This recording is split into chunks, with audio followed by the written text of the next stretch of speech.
Hi, everybody. This is Al. We're in Philadelphia, Pennsylvania, United States. It's noon here in the United States, and I want to reintroduce the various ModPo staff types who are here with us. Just to get started, first of all, Zach, we're going to make you turn the camera right away because we have Jason here who's got the portable mic. Hello, Jason. How are you? Is it on? The mic on? Yes, it is. How are you? Did you have a good summer? Yeah, I had a great summer. Tell me in a word or a phrase, what's it feel like to be back in ModPo again? Exhilarating. Exhilarating. All right. All right. That's cool. Give it up for Jason. Come on, everybody. This is Jason. Jason is here. There, a smattering of applause for Jason, who feels exhilarated. And then here to my left and your right is my pal and co-teacher, just an extraordinary person whom we are celebrating later today at a poetry reading at 6 p.m. Philadelphia time. The stream, the link for the streaming video of a poetry reading that Julia will be giving in this room tonight is not the same thing. You go to the Writer's House site. And on the main Writer's House site, just Kelly Writer's House and Google should do it, or your favorite search engine. And then on the front page, you look for KWH-TV. There's a link, KWH-TV. That's your link. Right, Zach? We're doing it that way, yeah. So, Julia Block, how are you? It's good to see you. I'm great. How are you? I'm very excited that you're here again doing ModPo. I'm excited too. It's great. And just to my immediate right, and we're also excited about this, because Lily Applebaum, who is our favorite person, is not minding the phones today. So she's actually here at the table, so she can fully participate in the conversation without having to divide her attention.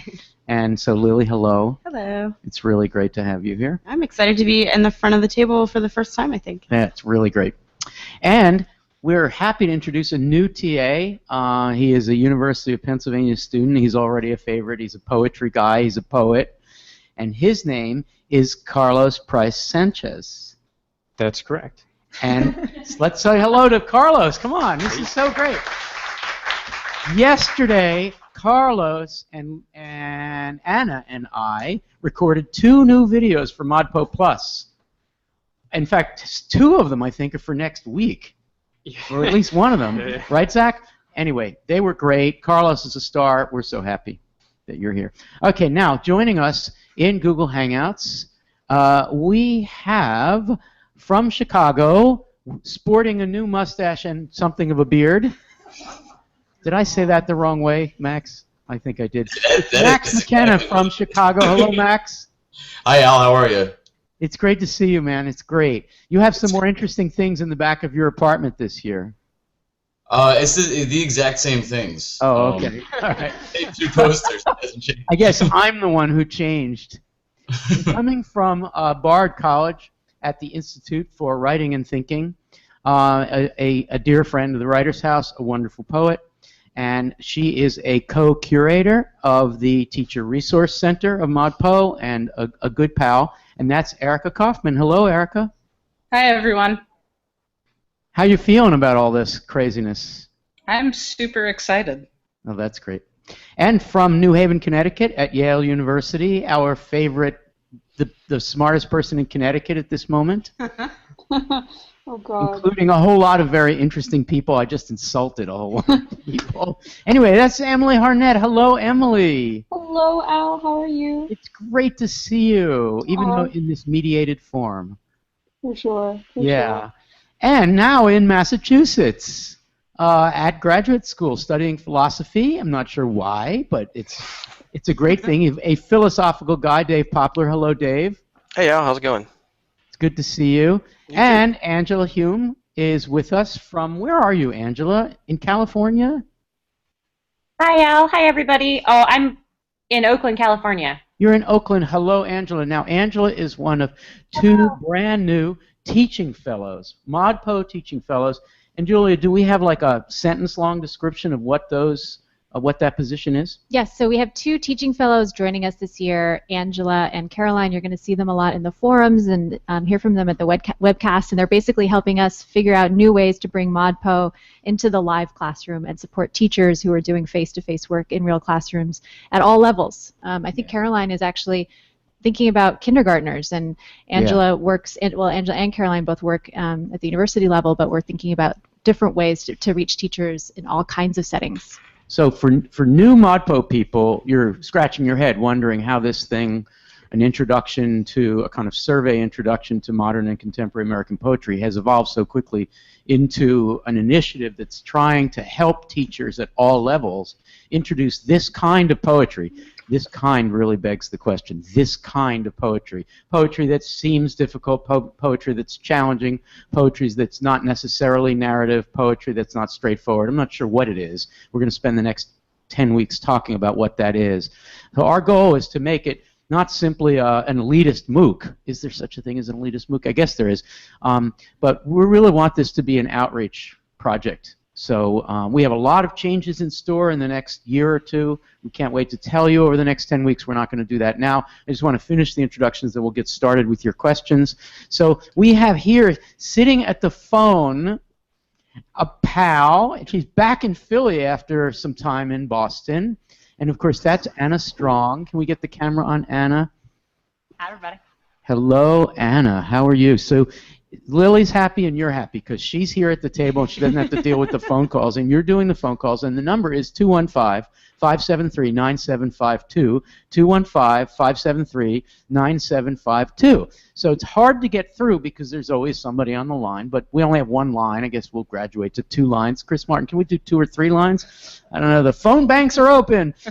Anyway, we have someone on the phone now from Israel. We're not going to go right to that person quite yet because I have 2 more introductions to make. But then we'll go right to the phone. And we have here in the room, we have Andrea, who is back, among others. I'm probably not getting all the names. We have Kirby here, who's a longtime friend of the Writers' House, but a first-time ModPo guy, a former Penn staffer of many years. We have Eric in the back, a longtime community TA, a fabulous MOOC provider in his own right. We have Greg is here. I thought I saw Greg.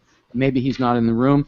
We have Mary, of course, and we have Michael and others. We're so glad that you're here, and CJ. Also, I want to introduce the 2 guys who pretty much there's no other MOOC that does this kind of interactive webcast, certainly not as technically proficiently, and there are 2 people who do this. We have Chris Martin, the one and only Chris who really invented this whole thing back in 2012. It's now 2015, Chris. He How do you actually feel? invented the entire course. You're amazing. You're so great. And, of course, Zach Cardner, who's our frontline. There he is, his hand. Anyway. Zach is our frontline tech guy. And that means it's primarily Zach who's answering your questions in the Tech Help Forum. And we like to boast that ModPo is a place where no tech help question goes unanswered. And that's largely because Zach doesn't sleep because he's a Phillies fan and there's no sleep because they're so bad. All right, so we're going to go. Let's go Mets. He's not wrong. He's not wrong. All right, our international ModPoers are wondering what the hell we're talking about because baseball is weird and very American. Okay, so we're going to go right to the phone to Israel, and we're going to talk about Whitman and Dickinson today. There'll be some giveaways. In fact, the next person who calls, sorry, guy from Israel, you didn't make it. The next person who calls is going to get a copy of Walt Whitman's Drum Taps in a new cool little edition that we're going to mail to you, and so on and so forth. All right, Anna, do your magic. Let's see who is it? We have Andrew calling from Israel. Andrew from Israel. Okay, let's bring it on up. It's like a talk show. Carlos, what do you think of this?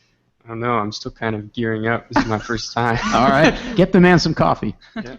Andrew, can you hear me? Can you hear? Yes, Al, I can hear you. Can hear me. We can hear you very well in the room and around the world. People are hearing you. I don't know how the audio people do it, but so is this your first time in ModPo? It is. I've listened to other programs in the past from Kelly House, and I was just thrilled to find out about this class. And Great. I feel privileged to be part. Thanks. Well, we're really pleased that you're with us and really pleased that you called. And I just want to express the hope to you that you stay with us all 10 weeks. Even though some weeks you won't have a lot of time, I hope everybody will stay with us. You can do it minimally 4 to 6 to 8 hours. People are looking at me. Yeah, 8 maybe. You can do it maximally 100 hours. Don't give up. Just even if you have a week where there's only 2 hours, just go on to the next week because the site will be open all year, and you can always go back and see what you missed. All right, sorry, Andrew. Can you have a question No problem. about? That's my plan. Okay, fantastic. Do you have a question about Whitman or Dickinson or anything? I have a point that I'd like your response to, you and your team. I loved your discussion about Emily Dickinson's I Dwell in Possibility. And you mentioned the Cedars having a connection to Lebanon.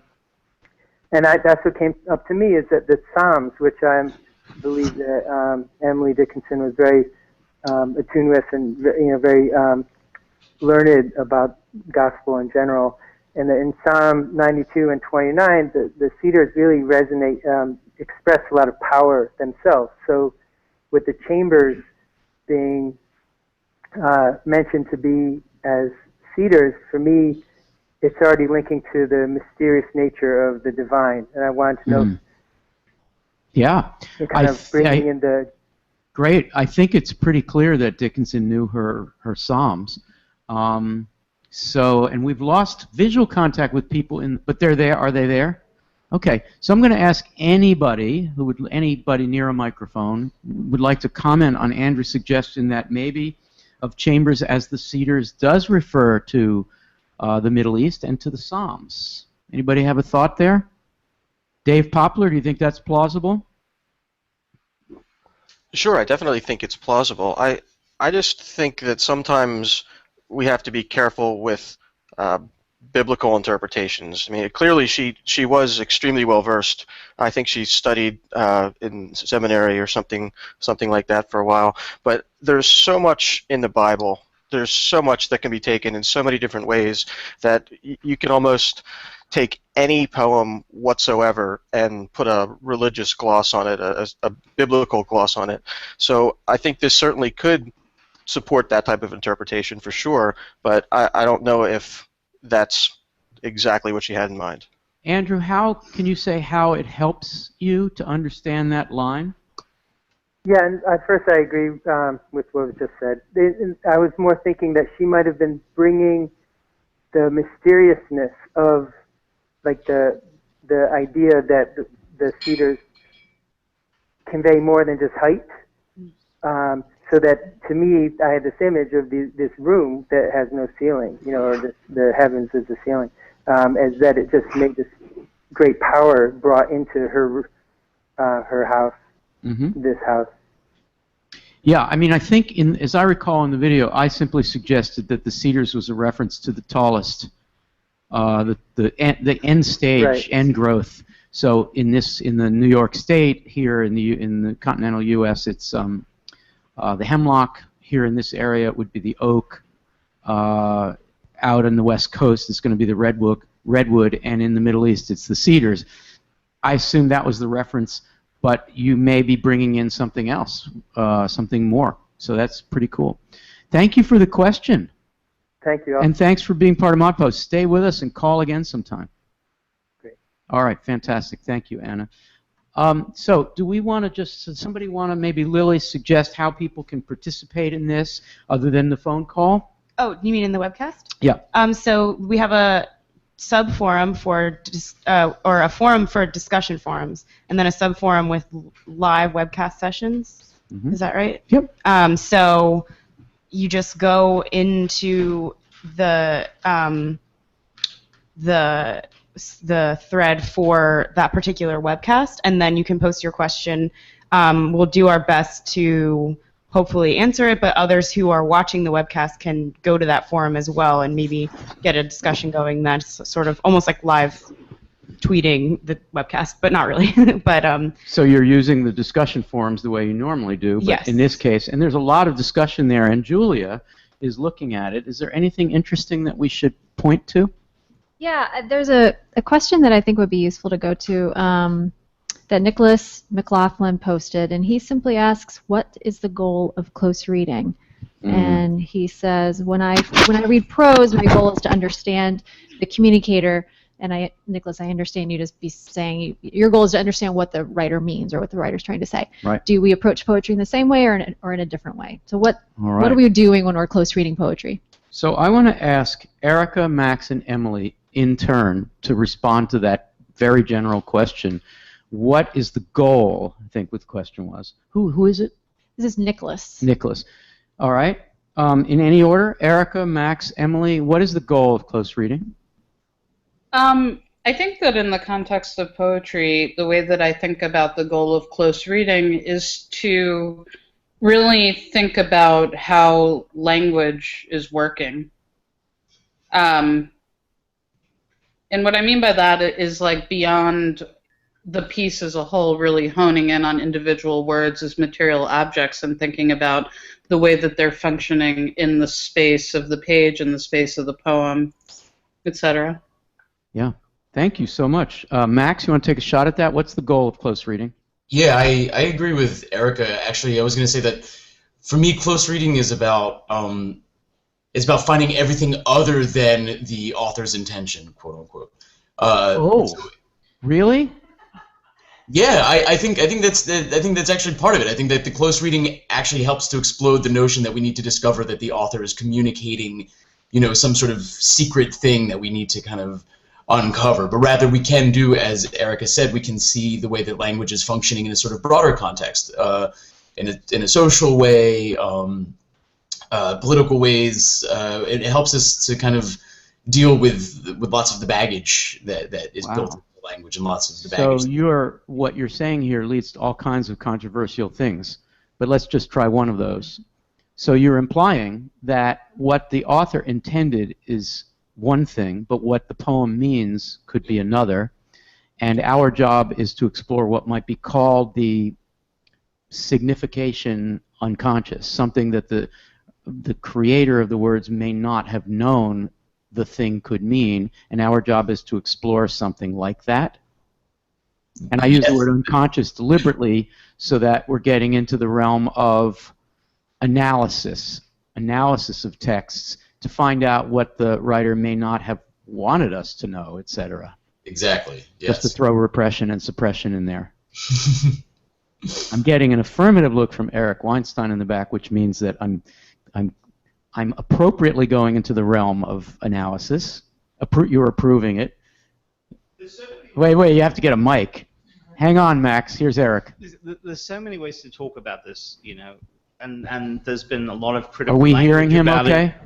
Hmm? We're getting the mic on back there. There's a lot of ways to talk about this. We've got 100 years of critical theory now, more or less. But one thing I would say is that you can get close to a person, you can get close to a poem, you can get close to a poet. Those are things that have to do with each other, but each is slightly different.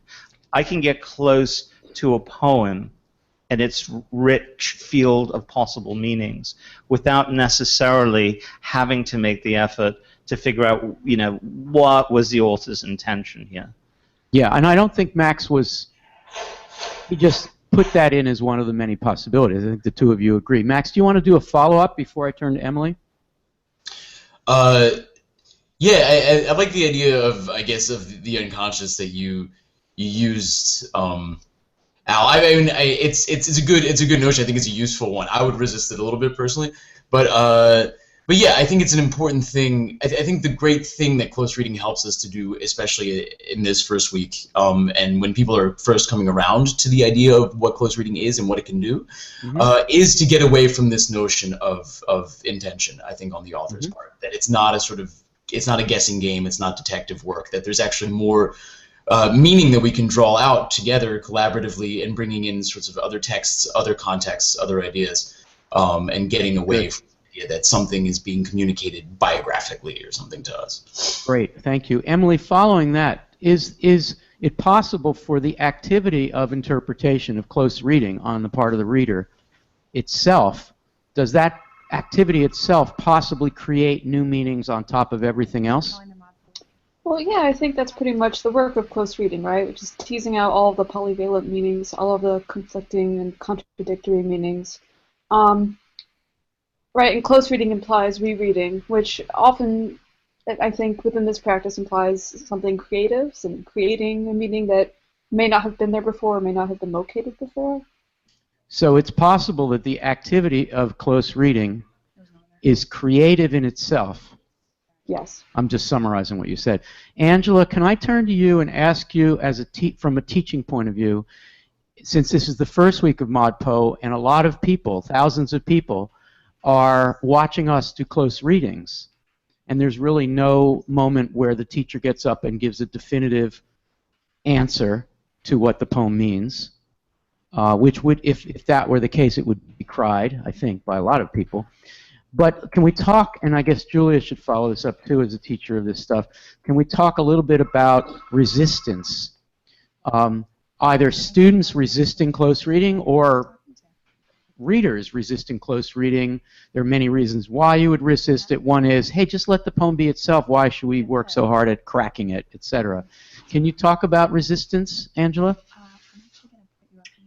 Resistance, like have I encountered resistance in my own class? Yeah, that would be a way to start. What happens when people resist close reading? It's intrusive, it ruins the poem, it takes the magic out of the poem. Wow, honestly, my experience largely has been that students really love close reading. Yeah. They love the collaboration that it entails. They love the creative act that it entails. Just personally, I'm always interested in kind of bringing a historical perspective to my classroom in addition to close reading practices, and I find that actually there tends to be more resistance to a historical approach. Students often feel like, oh, interesting. They're being told that as though the meaning of a poem or the significance of a poem were somehow determined, by its particular historical context, where as close reading, as a method, I think makes them feel like they don't have to have any sort of specialized knowledge in order to... I'm glad to hear that. Julia, thank you, Angela. Julia, do you have a word to add to this? Because we've seen in ModPo some resistance time to time. Yeah, I really like what Angela said about creativity, using the word creativity to describe close reading, because there can be an enormous amount of imaginative work and even playful work that goes into teasing different kinds of meanings out of a poem or out of any kind of text. But I also really identify with what Angela's saying about bringing a historical context to bring to bear on our reading. And I think, in my experience, is always kind of this delicate balance, and that finding that balance is part of the process of close reading. Mm-hmm. So we might see a reference to a tree and identify with something from our own world, and it's really fascinating and exciting to know what tree the writer might have encountered. Right. Interesting. Well, you're going to hear, we're going to go to a phone call, and I'd like Carlos and Lily and Jason to be the people to respond to whatever it is. I have no idea what's going to happen. But I just want to say, for all those ModPoers, especially those tuning in to this weekly improvised discussion for the first time, that for 10 weeks, every week we're going to talk about the problem that we encounter when we push ourselves into close reading in such large numbers. Because there's a risk when hundreds of people are working on the same Emily Dickinson poem, there's a risk that we're going to create the feeling that it's been done before and there's nothing more that you can say. Please believe us when we assert that a lot of the time we've never thought about that particular point. When you put enough, the wisdom of crowds, when you put enough people on a project this open-ended, you're going to come up with new stuff.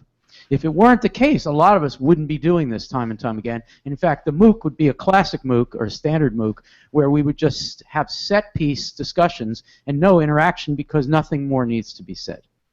So the openness of the format of this MOOC aligns with the openness of the material and the openness of the minds of generous people with a few extra hours a week in their busy lives, and students who are a little tired of being told what to think something means.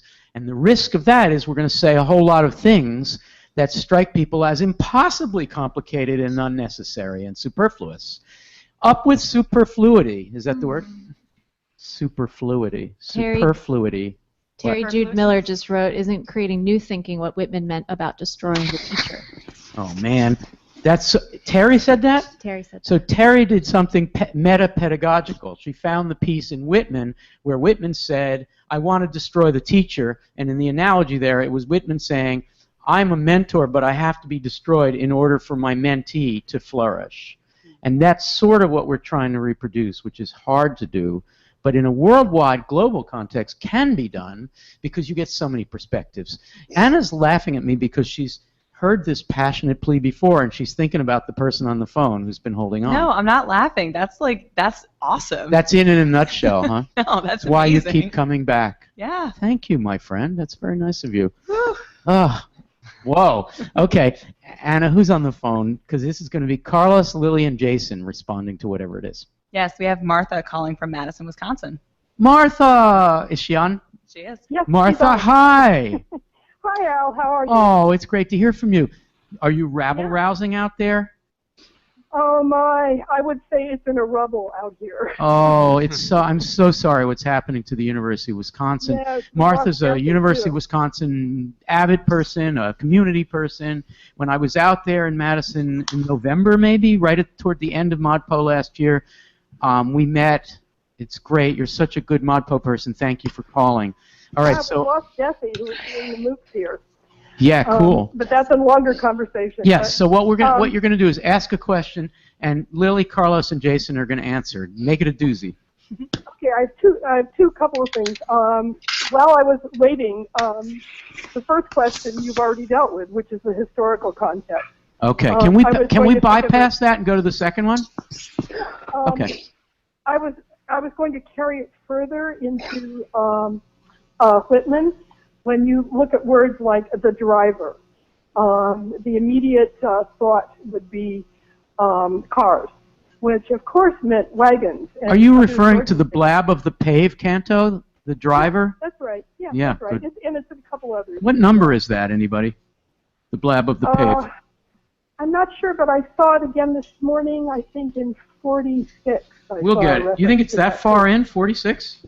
Well, I'm bouncing around since it's my second year. You're allowed to bounce around in Whitman. Oh, it's for number sure. 8. Yeah. It's number 8, Martha. It's so much earlier. Okay, well, that's what you got when you bounce. No, Blab of the Pave. It's like a keynote canto for ModPo because Oh, yeah, of course. it expresses Whitman's obsession with the sound of things and his making lists, and is very empowering for the Beats, among others, and also empowering, weirdly, for the conceptualists of Chapter 9.3 who like to put the world into the poems, try to just sort of appropriate the world and make lists. So, yeah, okay, so your question is about the word driver? Well, it was really more of a comment, and I guess the other thing I wanted to add to those of us, particularly who are sort of ModPo people who may have run into this but haven't thought about it again in a year, is the My Emily Dickinson by Susan Howe, to just enrich and enrich and enrich another sort of individual take on Emily. Okay, so let's take the driver question. Okay. And you've just given these people a license to just say something about that, and we'll do that. And then Okay. I'll ask Julia and Dave to say one thing about My Emily Dickinson, because it's just like a preview of something happening much later in the course. So, Carlos, anything? I guess we're still live. Is everybody else? Can you all hear me? Yeah. Yes. Okay. Can they Oh. hear us? Yeah, Are they back? what's going on? We're still broadcasting, so we should probably continue the conversation. Oh. Oh, wow. But we don't have what Al was saying. No, we don't. But maybe the 4 or 5 of us here can maybe just have our own little conversation in the meantime while they're bringing it back online, since we don't have the phone. And I guess, Dave, you're looking at Twitter. Is there anything going on Twitter? Yeah. There's not. I mean, there's a lot of good observations, but no real questions. No questions? No, but I mean, CJ raised a really good question that I hope we get to later because I think he's there. We have some time.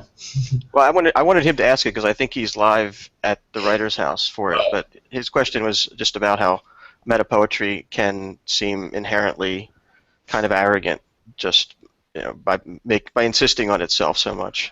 Like self-obsessed, yeah. Yeah, and making itself almost intentionally inaccessible to most people.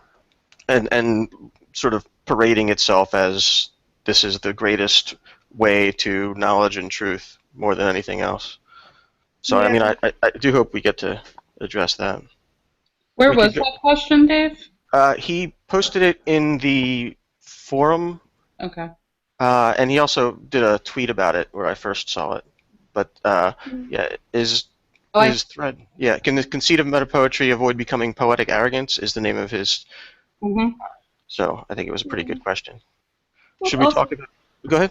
Let's talk about it. I mean, I guess our meta poetry jumping off point in week 1 would be I Dwell in Possibility, right? Yeah, that's exactly what he mentioned too. Yeah. That's our poem, which doesn't strike me as arrogant, really, right? Doesn't it seem kind of like very welcoming and sweet? Yeah. Should I read his full post? Sure, yeah, please do if you have it. And that way we can... Sure. He wrote, "For me, Al's interpretation of I Dwell in Possibility as the paradise of poetry feels maddeningly arrogant to me. Must we interpret ED as staking out a claim that poetry is gathering paradise, rather than an inquisitive human being exploring possibility or wondering, a tentativity, a suggestion, an experiment? We fall into arrogance from time to time. Don't I know that? But I stand for working to purge arrogance in all its forms from my thinking in society. I find the incursion of arrogance into poetry to be troubling. Can the conceit of metapoetry avoid becoming poetic arrogance?" Well, I mean, that's pretty interesting, right? Because it seems you could see those as the same thing, as this poem being both tentative and experimental and sensitive, and also still gathering paradise. And I think that's the sort of bold claim of the poem, is that this type of tentative relationship to possibility is also something that can attain paradise. And as for arrogance, I mean, there are so many sort of like beautiful and radical things that have sounded and feel like arrogance. The first thing that weirdly occurs to me is like Muhammad Ali, that one of the most celebratory and type of incantatory things you can do as a person is a 12 hours ahead, so be arrogant. 12 hours ahead, so it's after midnight. Good. Oh. Okay. So I don't know how we got there. I'm just going to give my quick thought, which is the first is basically Dickinson and Whitman, I think, both invite us to think about language, past, present, and future. In the content of what they're saying, they are invoking temporality. So I think that if Whitman is using language that at the point that he is using it is already infused with its own history and variation over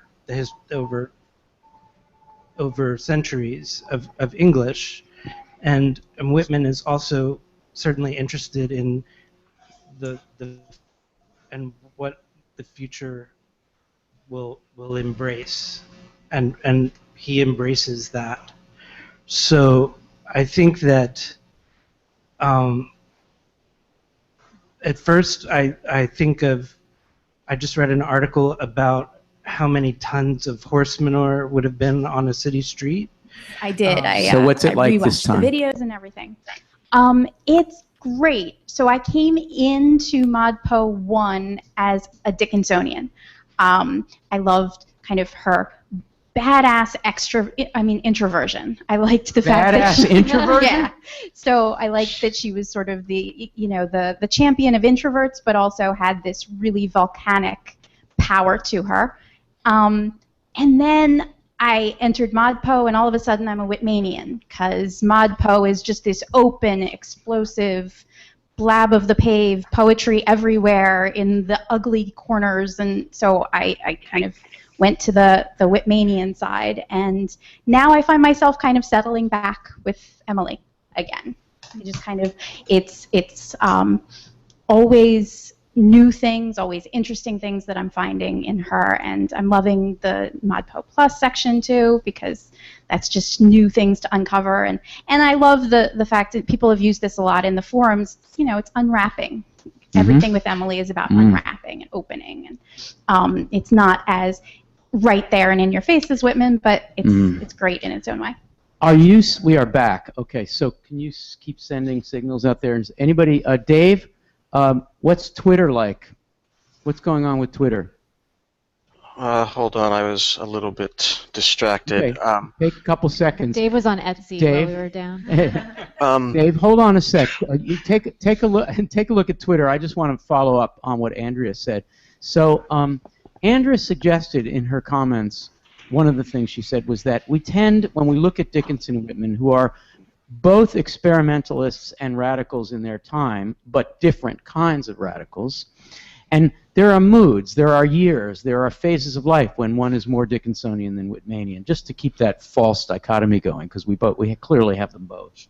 So I'd like to take a poll of everyone here, including those in the Google Hangouts. Are you at this moment more inclined to enjoy and read and be a Whitmanian, or are you at this moment more inclined to be a Dickinsonian? I saw in your office hour, Lily, someone asked you that, Yes, and you Jamie. said what? Oh, or maybe Jaime. I said I'm a Dickinsonian through and through. You are in, like, in a sentence. Can you say why quickly? I think both in like my personality and also in the type of poetry that I like.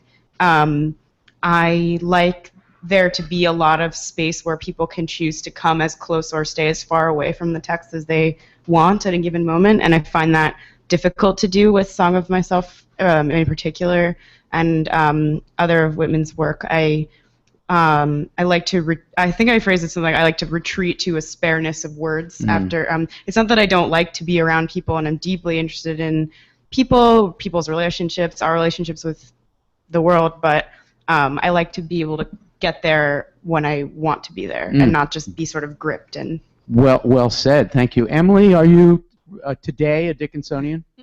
Yeah, I just loved what Lily just said about retreating to a spareness of words, and I think the question today, well, I think the more time you spend with these poets, right, the more you discover about them. I think some days I'm a Dickinsonian, some days I'm Whitmanian, some hours I'm self, Emily. What's that? Which one of those is your better self? Oh, I see what you did there. Maybe Whitmanian, because it's less like my other selves. So. Oh, and as a teacher, are you teaching right now? Are you getting there toward that? I will be shortly, yeah. Wow. So as a teacher, are you more a Whitmanian or a Dickinsonian? Ooh, what a question. Oh my goodness. Can I Really? be a Philrecian? Sure, that sounds great. You got away with that, Emily. We'll go on to Dave Poplar. Dave, Whitmanian or Dickinsonian today? Well, I think in general, I really like and gravitate towards Walt Whitman's sort of ethos. I love what he's doing, but when it comes down to it, I appreciate and really like Emily Dickinson's poetry. I like reading it and unraveling it a lot more, mostly for the reasons that Lily said. That's cool. Okay, Jason, would you liberate that mic? And let's start with Kirby and pass the mic around. And all you're going to do, starting with Kirby, is say that if today, Kirby's right in front of you here. All you're going to do is say whether you're today more of a Dickinsonian or a Whitmanian. It's a silly exercise, but it's a great way to get people involved in the discussion. I'm going back to the future. I think that they should get together back in the day. They should say how much they admire each other, and then they should arrange to have artificial insemination, and we should have their spawn be absolutely the best of both. Oh my goodness. Wow, I don't know what to do that, but I think we're going to get a thunderstorm pretty soon. Anybody, can you just pass it along? You don't have to give it back to Jason. Dickinsonian. Thank you.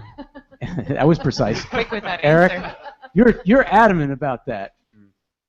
Eric? Whitmanian. Whitmanian, I know that. Remind me of your name. Hi, I'm Nadine Kavanaugh. I work Nadine. at Penn, and I've snuck over here for my lunch hour. Oh, so good. What do you do at Penn, Nadine? I'm a writer for the Wharton School. What do you write? I write all sorts of things about their entrepreneurship programs and tweet and do all of that good stuff. Who would be a better entrepreneur, Whitman or Dickinson? We know the answer to that come question. on. I think entrepreneurship I don't think was Emily would invented like by it. Walt Whitman. But I think today, Whitman for me. All right, great. Mary?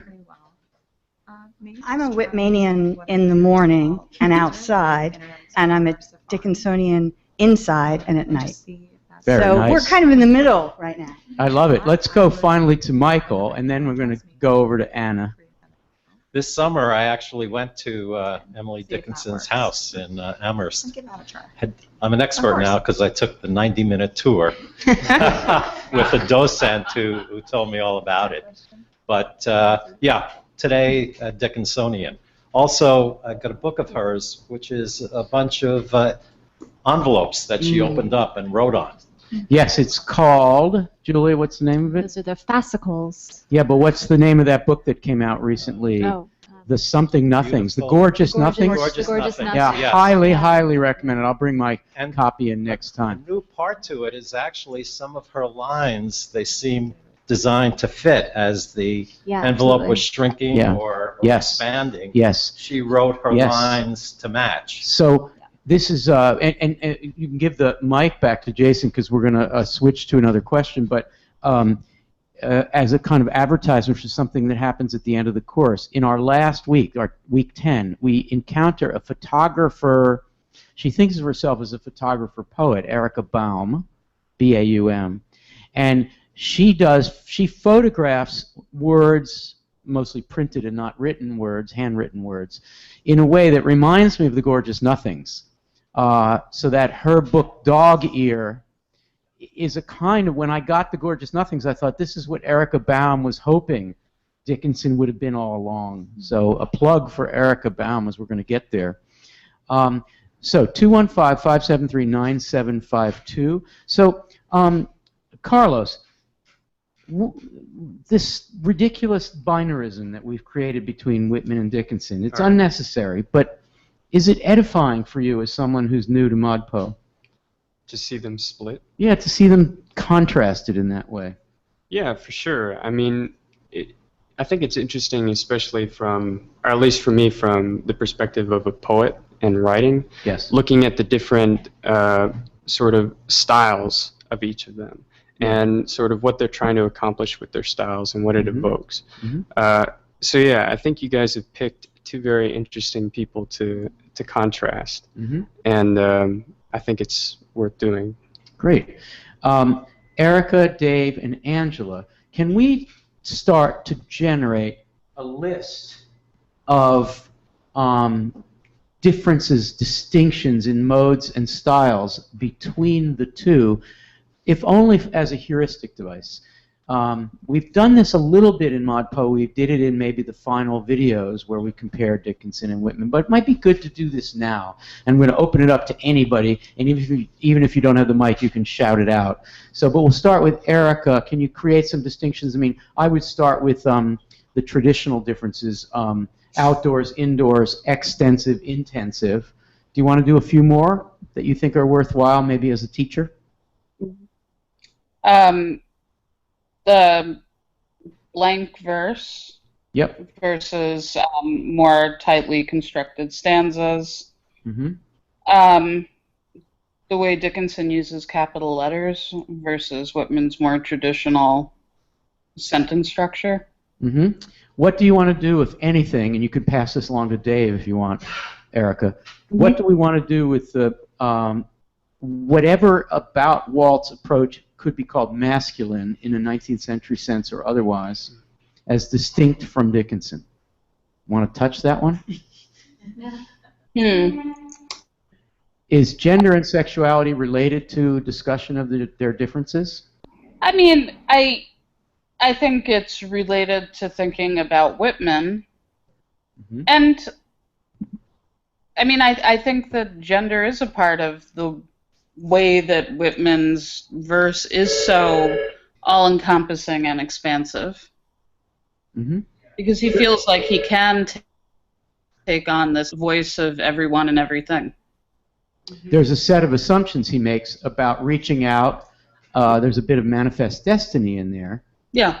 Which I'm assuming, since men were running the United States, and men were typically those that crafted the idea that we were destined as a nation to reach California and grab everything we could. There's a certain acquisitive assumption there, and Walt, to some degree, can be criticized or praised or both for sharing that view.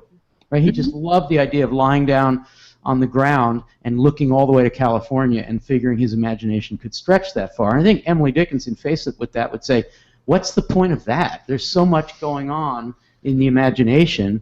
We don't really have to capture things in order to get that. Yeah, it kind of makes sense. Dave Poplar, can you generate a few more oppositions that are helpful, you think might be helpful to people? I just have a quick comment on what you were saying about the dynamic of male female, and I think that's a good observation, because when I look at Whitman, I think he is in a sense letting it all hang out, but he's doing it overtly, unapologetically, because he can, because he's a guy. And you can look at Emily Dickinson's tightly wrought, reserved prose as sort of a reflection of that that sexual dynamic. But in terms of dichotomies, I like to think of it metaphorically. So where Emily Dickinson would probably prefer a salon type of party, I look at Walt Whitman going to a rave, maybe a paint party. Yeah, I mean, it's questionable whether Dickinson would want a party of any kind at a certain point. But, yeah, good, okay. Angela Hume, would you comment on this and maybe add, if you like, since the course is structured to begin with this distinction, is it fortunate or unfortunate? Is it helpful or is it problematic? What would you say? These are great questions. Thanks, Al. I think something that is interesting to think about with regard to Whitman and Dickinson is the question of a lyric subject. We could say that Dickinson and Whitman are sort of two of the most important lyric development of the modern lyric tradition in the United States. Yes. And so we could ask like how, and yet, clearly these are two very different conceptions of a lyric subject or a lyric poem. So we could think about, what makes subjectivity in each poem. Fantastic. Julie, I'm going to put you on the spot, and since this is week 1 of ModPo, the word subject, which some people think is subject matter, when we use the word subject, what do we mean? Well, I think we usually mean person, speaker of the poem, the persona who's at the center of the poem could be literally the voice who's speaking, the voice we hear, or the kind of person who seems to get constructed or described by the poem. So maybe we could use the phrase subject position sometime. That Sure, is the place yeah. from which the subject is seeing and perceiving the world, which may or may not be the same as the poet or even the speaker.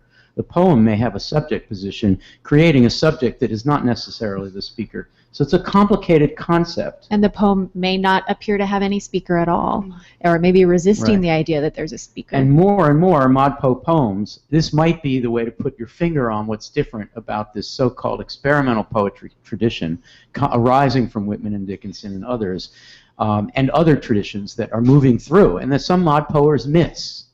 So a very, very stable subject, a speaker, or as we sometimes say, narrator, is going to be stable and speak from a pretty stable point of view, and we're a little less interested in that than we are in subjects that move, that are nomadic, that aren't necessarily evident in the poem in the traditional sense of a speaker.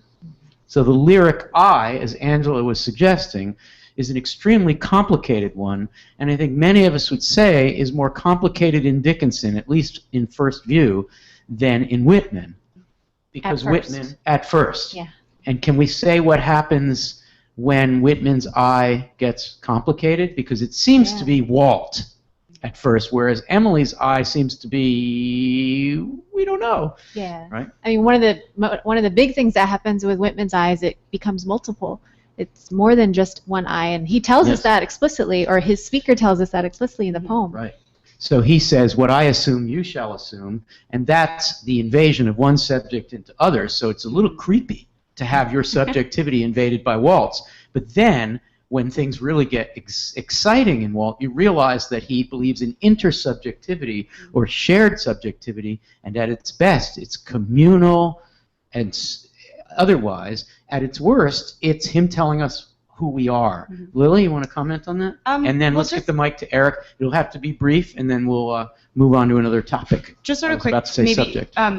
maybe quickly in terms of this distinction in subjects between Whitman and Dickinson, I feel like Whitman talks about expands the subject and makes it more of a we-I dichotomy in the content. Like we need to read the poem and hear what he's literally like the content of what he is saying about being inclusive. Yes. Whereas with Dickinson, the way that multiple subjectivities come into the poem is sometimes by the grammar, but more often than not, it's by a really complicated structuring or a reading of it. You're so smart. Wow. Do you know what she just said? Do you know what you just said? You said that I think so. the openness and inclusivity of Whitman is often a matter of content. We would argue it is also a matter of the form that he chooses, but it's in the poem as content. Very rarely is Emily Dickinson going to give you openness and inclusiveness as content. Although we've picked some poems where it does that, because that's what ModPo likes to do. And Whitman uses like periodic sentences or whatever that are also. And Blab of the Pave is a perfect example of a form saying what he wants to say, but you can find in the content of that street scene the assumption, a liberal, politically liberal assumption that we like everybody to get a chance to be in the poem, a kind of equality of access to poetry. But what you're saying is that a lot of us eventually prefer Dickinson, at least at first. Well, you're not saying that, I'm saying it, but the preference one might have for the study of experimental poetry is that Dickinson teaches us that the content of her inclusiveness and her openness is in the form. That content is never more than something that form does, and that content can be found in form. Yeah, in a way of really heady stuff. In a way of reading it, so like when Dickinson says we or she, we know it's like a general maybe, or just some kind of cosmic we, she, or something. But when Whitman says he means like literally he, the sailor I see over there that I'm writing about in the poem. Something that he observed in the world. Eric, this is going to have to be real quick, but we want to say a final word on this topic. Yeah. The opening line of Song of Myself, which is in many ways a response to the preface of Wordsworth's lyrical ballads, means exactly the opposite of what most readers think it means when they first encounter it. What he's telling us is not submit to my thought, but rather my thought is that the poet and his reader are equal. That is the only thought that he's asking you to submit to. And if you don't submit to it, you get into a logical problem where you end up submitting to it anyway. Yes. Whitmanian hegemony. But that's great. That's perfectly said. And that's the Walt I really like, the one you just described. And that's the Walt that we want to help us launch this 10-week exploration of experiments in, let's just say, not to be too pretentious, a form of radical poetry that is democratic, or that seeks a democratic relationship between writer and reader, as opposed to the relationship of writer to reader as great bardic speaker speaks and I, nothing, humble nothing reader, read, listen. And that relationship is undone by these two poets. And it's a very radical thing for them to have done in an era in which poetry came from on high. So these are a lot of the keynotes of ModPo. What I want to do, Dave Poplar, is ask you just to read some tweets.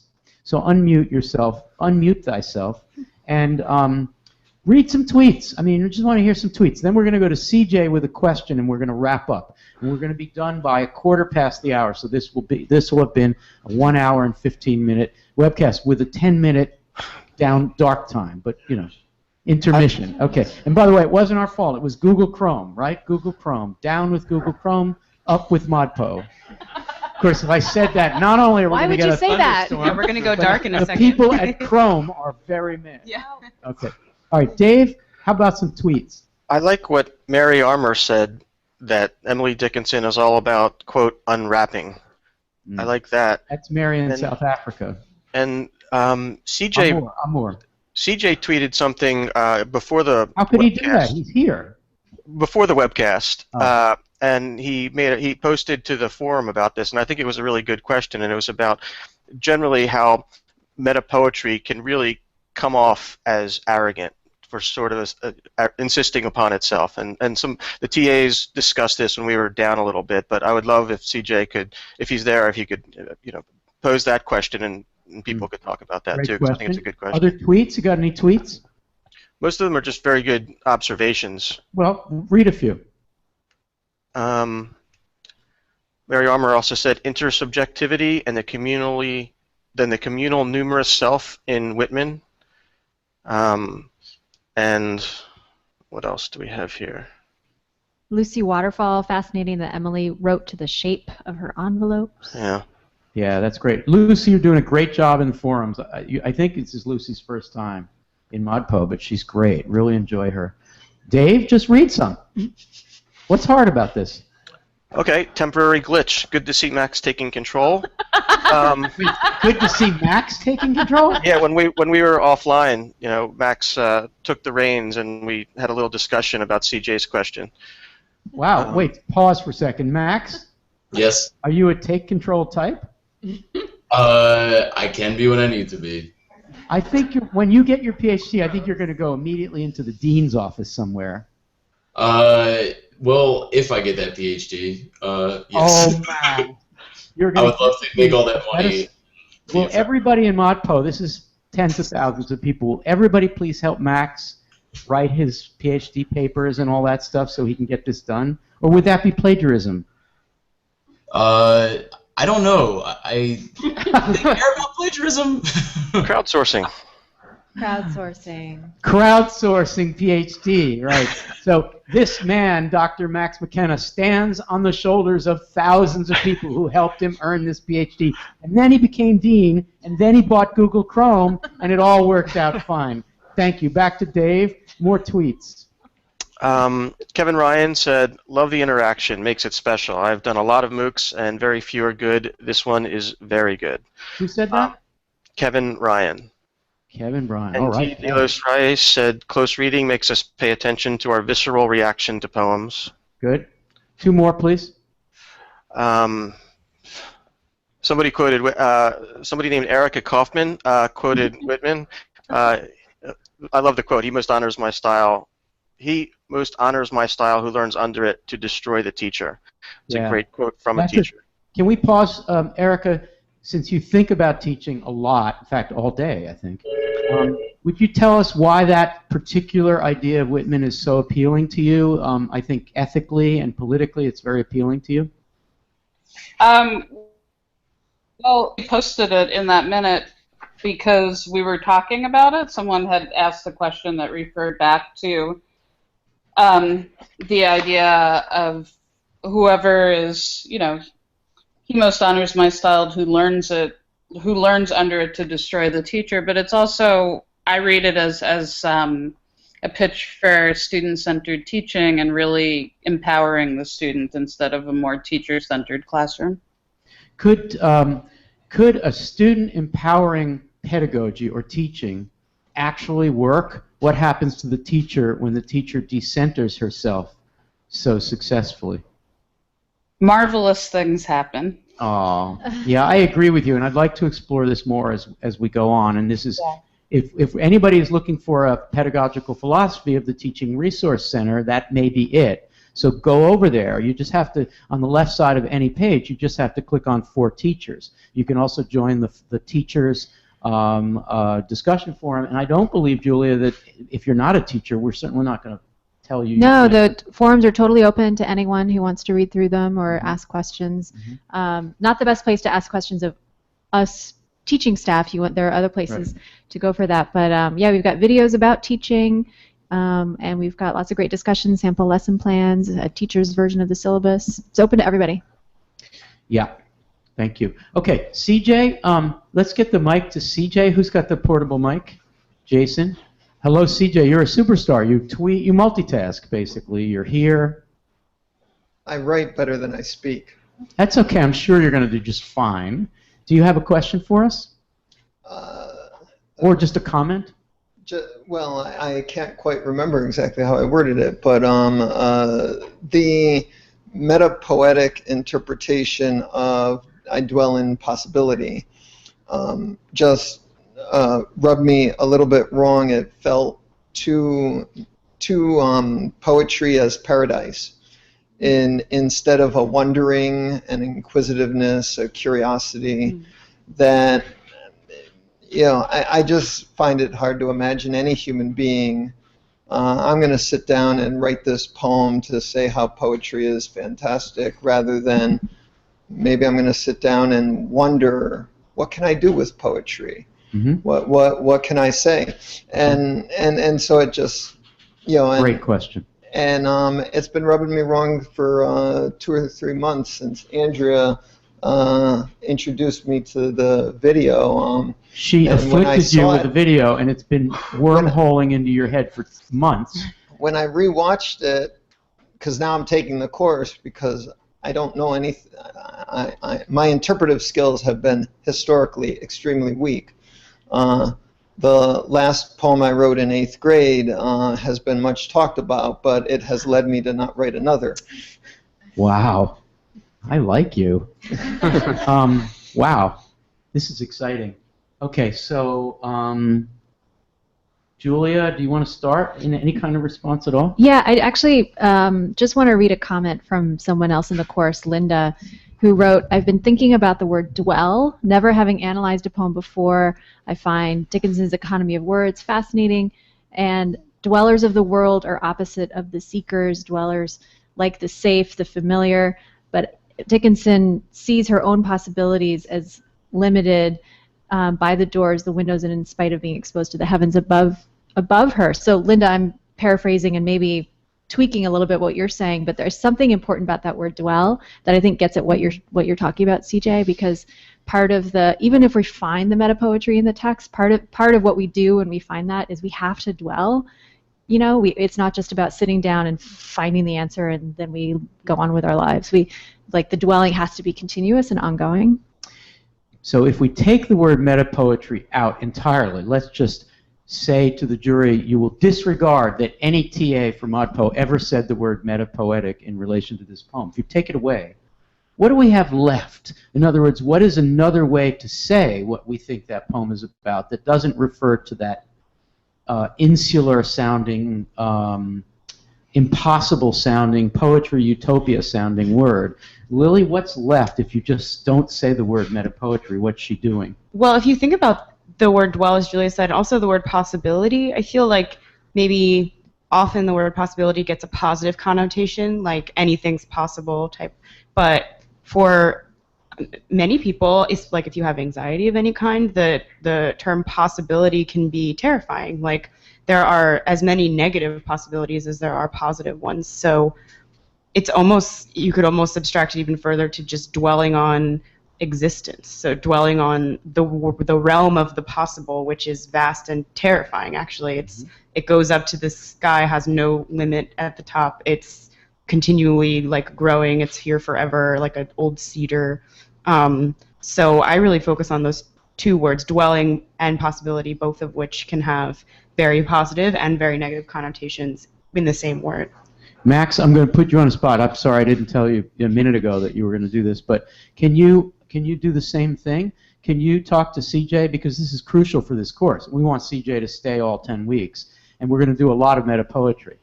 So what's another way of describing a meta poem that doesn't use that fancy term? Well, I think an important thing to keep in mind is that, so I'm going to use the word meta poetry right now, but meta poetry is a heuristic, I think, often for us, right? So, and this goes back to what we were saying earlier about close reading and intention and stuff like that. I'm not sure that Emily Dickinson set out to write a meta poem. Some of the poets that we will encounter definitely are doing something meta poetic. But I think a lot of the times when we're using it, especially in these early weeks, it's a heuristic. We're thinking of the ways in which self-consciousness comes across in what's being done. So I guess self-consciousness would be the way that I would put it. Hesitation too, which is also Emily Dickinson's word, right? So all of these things that show a kind of like reflection or self-examination. Or a little bit of caution and hesitation as one undertakes the thing they're doing. Yes. And I think that totally comes across in Emily Dickinson. I think you cannot not see that. That's really great. So CJ, I would say, to sum up what's just been said, that when a poet is self-conscious, she winds up writing about what she's thinking. And since she's writing a poem about what she's thinking, the poem is enacting that thinking. So it's inevitably going to be about the thing that she's doing.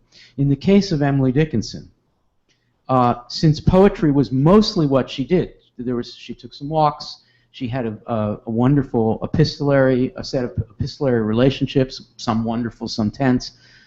She had a relationship with her family, with the family who was living right next door, etc. But really, if you ask what Emily Dickinson did, she would say, I write poems, or I write.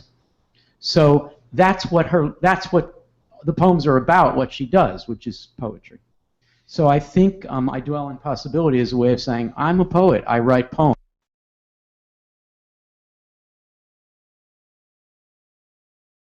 When Walt Whitman,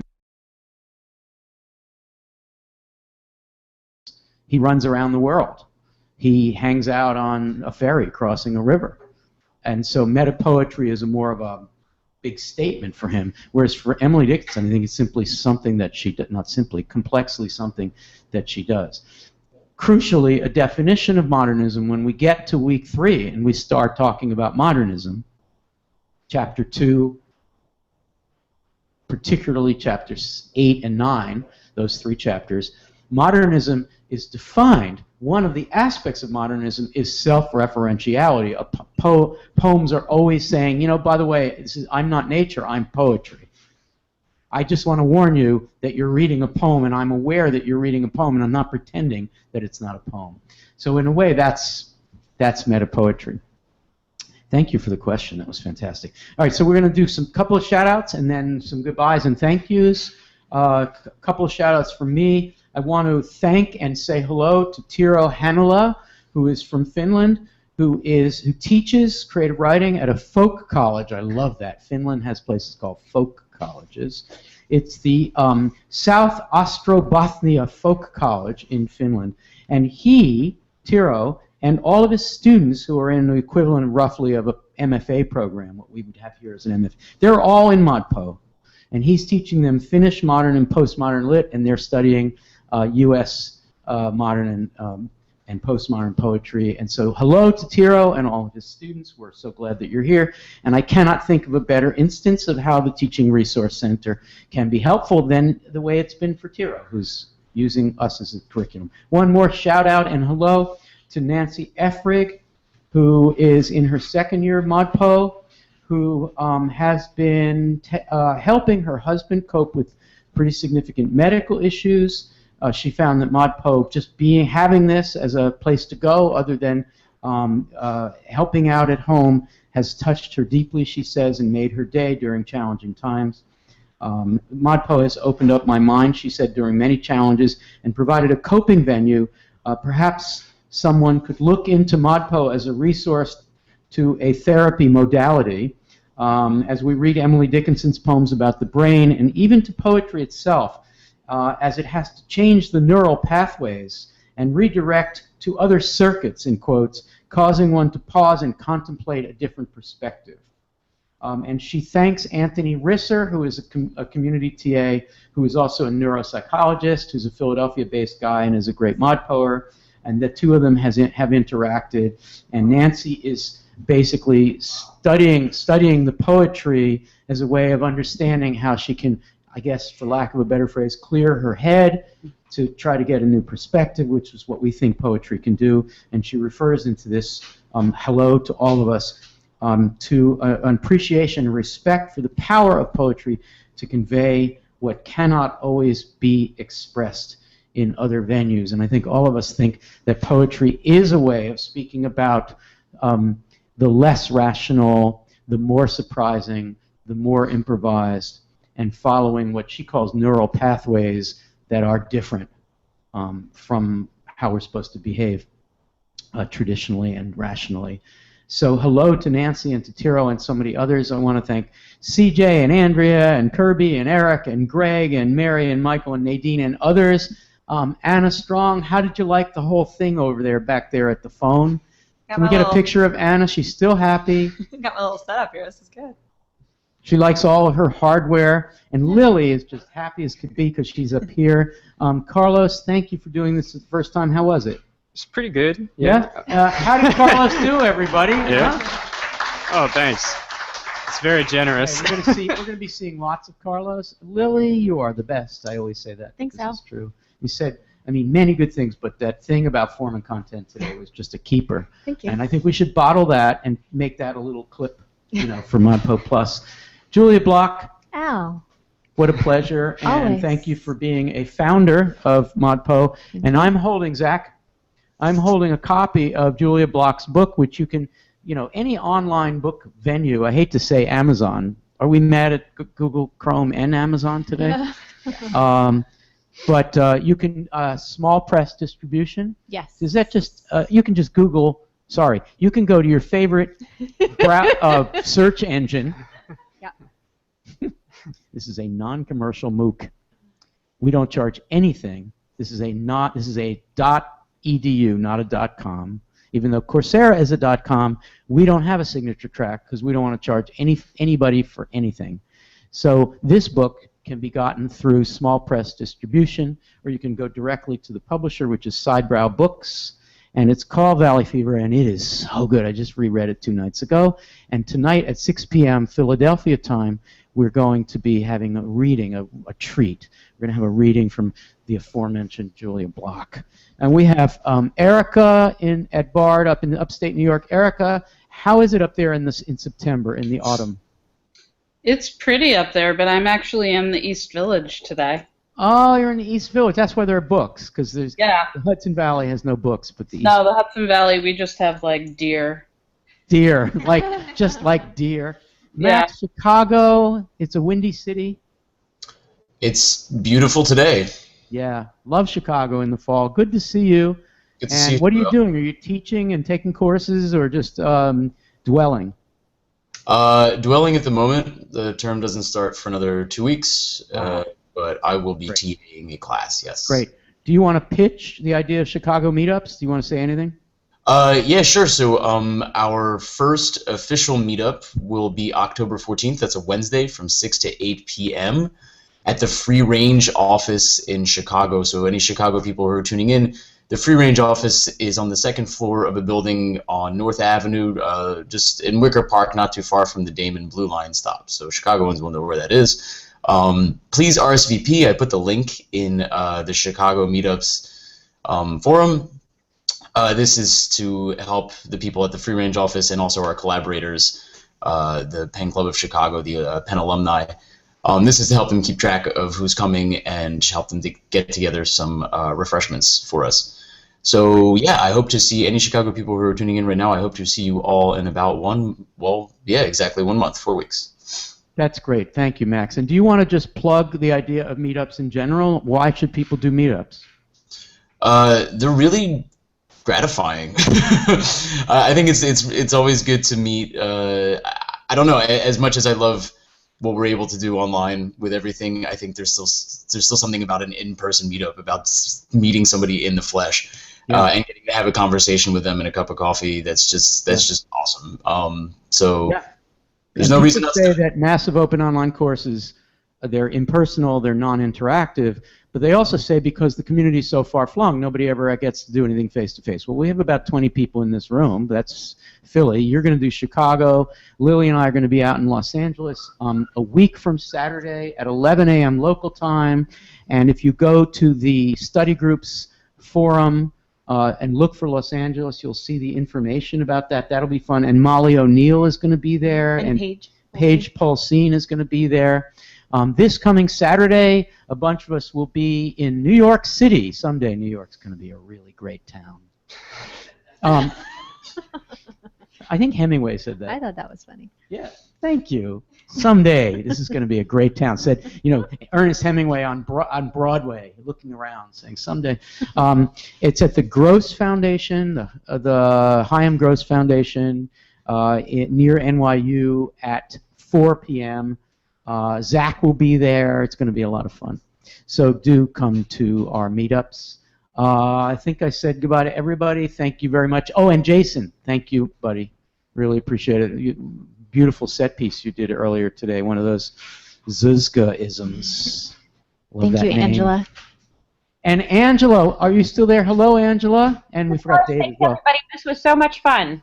Yeah, it was really great. Welcome to the ModPo community. Thank you so much. Thanks so much. I'm really excited to be here this fall. Fabulous. And Dave Poplar. Thanks. Thank you. We'll see you next week. Zach and Chris, you triumphed over Google Chromism. We appreciate that. Thank you all for coming today. We're going to have a webcast a week from today. We'll tell you much more about that. And thank you. So this is Al signing off. We'll see you soon.